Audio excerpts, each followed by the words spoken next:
વણકરવાસ જે વડસર વિસ્તારમાં આવેલું છે એની બાજુમાં શ્રીજી ફ્લેટ્સ અને સાઈ વિલા આવેલું છે.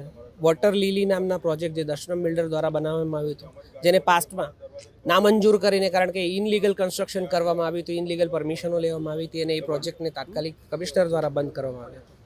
અને હવે એ બિલ્ડરે હોશિયારી વાપરીને એ જે પ્રોજેક્ટનું નામ ચેન્જ કરીને અને ત્યાંના જમીન બીજાને વેચીને હવે નવો પ્રોજેક્ટના નામે ચાલુ કર્યું છે. અને એ વણકરવાસની સામે એણે કોઈ મોટો ગેટ ખોલી દીધો છે, જે પહેલાં ન હતો. એટલે ત્યાંના લોકોના જે માંગ હતી કે એ ગેટ ન હોવો જોઈએ, એ લોકોને પાર્કિંગ મૂકવાની જગ્યા હતી, પરંતુ જ્યારે પાર્કિંગ મૂકતા હતા તો આ લોકોને ધમકી આપવામાં આવી કે તને માર મારીશું, તમારી ગાડી તોડી નાખીશું, આવી ધમકીઓ આપેલી છે. અને જેમ તેમ રીતે ગેરવર્તણૂક કરે છે અને દંડા બતાવે છે. એના કારણે ત્યાંના રહેવાસીઓ આજે પોલીસ કમિશનરના બહારે આવેલા છે અને પોતાના પ્રોટેક્શન માટેની એક અરજી માંગી છે. કારણ એ લોકો કંઈ પણ કરી શકે છે, મોટા રસૂખ ધરાવે છે. આ લોકો ડરી ગયા છે. આમ આદમી પાર્ટી તેમના બહારે આવી છે અને એમને સાથે રહીને આજે પોલીસ કમિશનરમાં અરજી આપી છે.